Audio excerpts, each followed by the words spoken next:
ऋषि तो सिद्ध थे, संकल्प किया कि इस जंगल में मंगल हो जाए, अर्थात इस जंगल में छोटे छोटे महल बन जाए। जैसे हम जाते हैं रिसोर्ट एरिया में छोटे छोटे कॉटेजेस होते हैं, तो इसी प्रकार ऋषि के संकल्प से कॉटेजेस हो गए, छोटे छोटे महल हो गए।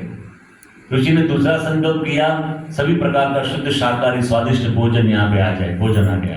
तीसरा संकल्प किया, स्वर्ग से अप्सराएं परोसने के लिए आए, अप्सरा यहाँ पे। चौथा संकल्प किया, यहाँ पे सुंदर बाग हो जाए, खरगोश हिरण वो सब यहाँ पे हो जाए। इतना दिव्य वातावरण हो गया। रामचरितमानस में लिखा है कि देवता भी स्वर्ग से नीचे देख रहे थे कि नीचे तो स्वर्ग से भी अधिक सुख है। वह सुख कैसा था, इसका वर्णन करते हुए तुलसीदास जी लिखते हैं, भरत जी के मन में विचार आया, मुनि प्रभाव जब भरत बिलोका, सब लघु लगे लोकपति लोका, सुख समझू नहीं जाई बखानी, देखत बिरति बिसारई ज्ञानी, देखत बिरति बिसारई ज्ञानी। मुनि प्रभाव, जब मुनि का प्रभाव भरत जी ने देखा, मुनि प्रभाव जब भरत बिलोका, सब लघु लगे लोकपति लोका, स्वर्ग आदि लोक भी तुच्छ लगने लगे, ऐसा सुख था। तुलसीदास जी लिखते हैं कि सुख समाजू नहीं जाई बखानी, उस सुख का मैं वर्णन नहीं कर सकता। देखत बिरति बिसारई ज्ञानी, वह सुख ऐसा था, महान ज्ञानी वैराग्यवान भी सब कुछ भूल जाए, खाने पीने लगे, ऐसा सुख था। लेकिन भरत और शत्रुघ्न तो पेड़ के नीचे बैठ के रामधुनी कर रहे थे। राजमाताओं ने केवल फल फूल लिए, सात्विक भोजन खाया, ऋषियों ने सात्विक भोजन लिया। लेकिन अयोध्या नगरी के लोगों ने पहली बार ये देखा था, सब महल में रहने लगे, खाने पीने लगे। चतुरंगिनी सेना में भी सैन्य के लोग तो प्रजा ही थी, तो सब खाने पीने लगे, महल में सो गए। अब जब दूसरा दिन हुआ, भरत जी, शत्रुघ्न जी, राजमाताएं, ऋषि वरे सब तैयार हुए और कहते चलो चलते हैं आगे। राम भगवान तो भी पंचवटी में पहुंच गए, दंडकारण्य में। तो अयोध्या के लोगों ने कहा कि हमें नहीं आना है। तो कहा कि आप थक गए होंगे, अयोध्या से निकले चित्रकूट तक, अभी तो दंडकारण्य जाना है, थक गए होंगे, तो ऐसा काम करो कि आप वापस अयोध्या चले जाओ। कई बार होता है पद यात्रा में, हम शुरू करते हैं पद यात्रा लेकिन थक जाते, चलो गाड़ी में बैठ जाओ, हमसे नहीं चला जाएगा। कहा कि आप जाइए वापस अयोध्या। तो कहा कि नहीं, अयोध्या भी नहीं जाएंगे, अयोध्या में जो सुख नहीं है वो तो यहाँ पे, हम कहीं नहीं जाएंगे, हम यहाँ ही रहेंगे, यहाँ पे स्वर्ग से अधिक सुख है। प्रलोभन में लालायित हो गए, फंस गए। अब ऋषि सोचने लगे, भरद्वाज ऋषि, कि ये सब अयोध्या नगरी के लोग, ये सब सैन्य के लोग हमेशा यहाँ रहेंगे तो मैं भक्ति कब करूँगा। ये तो भरत और शत्रुघ्न को प्रलोभन देकर मैं देखना चाहता था, परीक्षा तो पूरी हो गई, अब क्या करूं। तो ऋषि ने सोचा कि ये मेहमान जो होते हैं उन्हें आप अच्छी मेहमानगिरी आप करें, आप उन्हें अच्छा खिलाए पिलाए, ये सही बात है, क्योंकि हमारी संस्कृति अतिथि देवो भव। लेकिन अतिथि होना, अतिथि कैसे होने चाहिए वो भी रामायण में सिखाया गया है। अतिथि का मतलब क्या है कि वहाँ पे जाए, थोड़े दिन ठहरे, वापस निकल जाए। और मेहमान शब्द देखिए, मेहमान, मेह अर्थात बारिश, बारिश आके चली जाए तो सम्मान मिलता है, और बारिश एक बार शुरू हो 2-3 दिन तक चले तो सब तंग आ जाते हैं, किसी को अच्छी नहीं लगती बारिश, बाद में आकर चली जाए। मेहमान, मेह जेवा मेहमान होए इन्हें मेहमान कहवाय, बाकी मावठा कहवाय। कम मौसमी बारिश होती है ना, तो नुकसान कारक होती है। कई लोग ऐसे होते हैं, मेहमान बनना नहीं आता। रामायण में भी लिखा गया है मेहमान कैसे होने चाहिए। एक आदमी के घर उसके मित्र और उसकी पत्नी और परिवार पूरा, बच्चे सब आए मेहमान बन के। 1 दिन, 2 दिन, 3 दिन, 5 दिन, 1 सप्ताह, 2 सप्ताह ठहरे। और उस आदमी की पत्नी ने कहा ये आपके दोस्त हैं, कौन है? वो जा ही नहीं रहे यहाँ से, कुछ उपाय करना पड़ेगा। दोनों ने उपाय सोच लिया, पति पत्नी ने। सुबह में ब्रेकफास्ट के बाद पति ने पत्नी से कहा किचन में जाकर, देखो मेरे दोस्त का परिवार आया है, आज तो बहुत सुंदर भोजन बनाओ दोपहर में। और पत्नी ने चिल्लाकर कहा, मैं नहीं भोजन बनाऊंगी। कैसे हैं तुम्हारे दोस्त, कैसे है उनका परिवार, 2 सप्ताह तक यहाँ रह रहे हैं, मैं नहीं बनाऊंगी।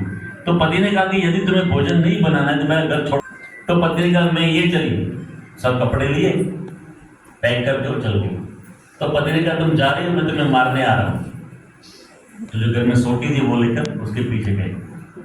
दोनों का आयोजन ऐसा था कि धोबी घाट पे जाके कपड़े धोने के लिए जाना है, वही लिए थे और दोनों चले गए। 2 घंटे के बाद कपड़े धोकर वापस आए। मेहमान थे ही नहीं घर में, क्योंकि आप किसी के घर में जाएं, आपकी वजह से पति पत्नी में झगड़ा होगा, आप क्या करेंगे, निकल जाएंगे। तो घर में थे ही नहीं मेहमान, तो दोनों आकर लिविंग रूम में बैठे, सोफे पे बैठे। पत्नी ने कहा देखो मैं कितनी बुद्धिशाली हूँ, तुमने इशारा किया मैं समझ गई, और जो मेले मेले कपड़े थे धोने के लिए तैयार थे वही मैंने बांधे, उसकी पुडली बनाई और मैं बाहर निकल गई। पति ने कहा मैं तुमसे ज्यादा बुद्धिशाली हूँ, तुम सोटी लेना भूल गई थी, कैसे कपड़े धोती, इसलिए मैं पीछे पीछे आया तुम्हारे, मैं तुमसे ज्यादा बुद्धिशाली हूँ। तो मेहमान टेरेस से नीचे उतरे, हम कितने बुद्धिशाली, अभी गए नहीं है, हम यही है, चलो चलो भोजन बनाओ, लंच बनाओ, ऐसे मेहमान नहीं कहते हैं।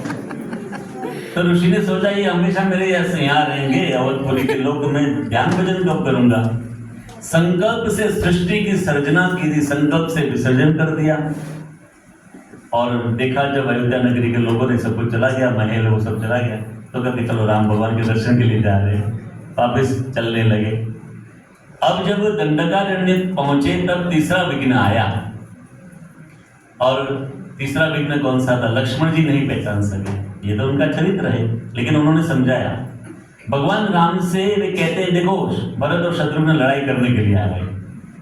भगवान ने कहा नहीं, ये दोनों मिलने के लिए आ रहे हैं। तो कहा कि यदि मिलने के लिए आ रहे हैं तो शत्रुघ्न की सेना लेकर क्यों आ रहे हैं। आज भरत शत्रुघ्न अयोध्या की सेना, जो कुछ मेरे सामने आएगा मैं सबको मार दूंगा।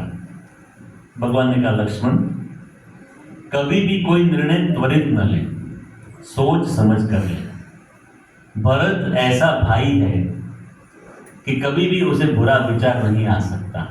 मैं प्रमाण पत्र देता हूं, आकाशवाणी भी हुई कि भरत मिलने के लिए आ रहे हैं, तब लक्ष्मण जी को लगा कि नहीं ये तो मेरी गलती होगी। लेकिन कई बार ऐसा होता है, हम भक्ति सत्संग करते हैं, हमारे स्वजन भी नहीं पहचान सकते। फिर लक्ष्मण जी लेने के लिए गया और कहा कि आइए, भगवान से कहा भरत और शत्रुघ्न दंडवत कर रहे हैं आपको। फिर भगवान ने गले लगाया भरत शत्रुघ्न को। तो ये तीसरा विघ्न था। तो हमारे जीवन में भी ऐसे विघ्न आते रहते हैं, प्रलोभन रूपी विघ्न हमारे जीवन में प्रलोभन आते हैं। जैसे भरत जी के जीवन में प्रलोभन आए, हमारे जीवन में भी प्रलोभन आते हैं। यहाँ पे हम सत्संग में आए, प्रलोभन क्या है, कोई टीवी में अच्छे प्रोग्राम आते हैं, कोई मूवी देखने जाते हैं, ये प्रलोभन है।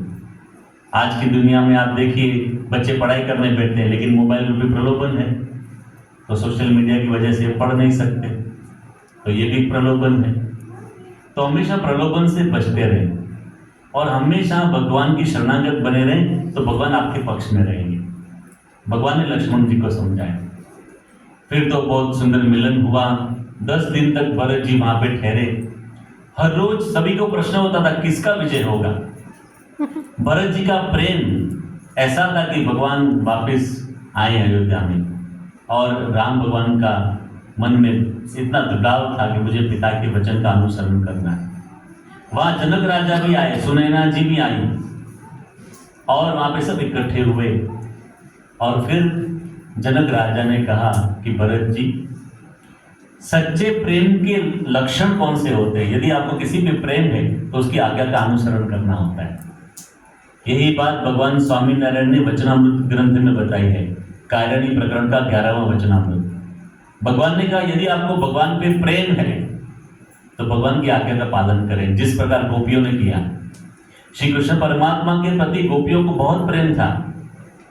सभी ने तय किया हम भगवान को नहीं जाने देंगे मथुरा, लेकिन देखा भगवान की जाने की इच्छा है, अवतारी कार्य करने के लिए मथुरा जाने की इच्छा है, तो दूर चली गई और कहा कि आप जाइए, जब बुलाएंगे तब आएंगे। मर्जी समझ गई, मन की अनुवृत्ति समझ गई, ये भक्ति का लक्षण है। और यहां पे भी भरत जी समझ गए, इसलिए कहा जाता है यदि आपने है प्रभु को चाहा तो सब कुछ कर दो स्वाहा। भगवान के प्रति यदि प्रेम है तो मन की जो मान्यताएं हैं वो सब स्वाहा कर दो। यहां पे भी भरत जी ने जब सोचा कि मुझे भगवान जो आज्ञा करेंगे वह मैं करूंगा, मेरी मनमानी नहीं करूंगा,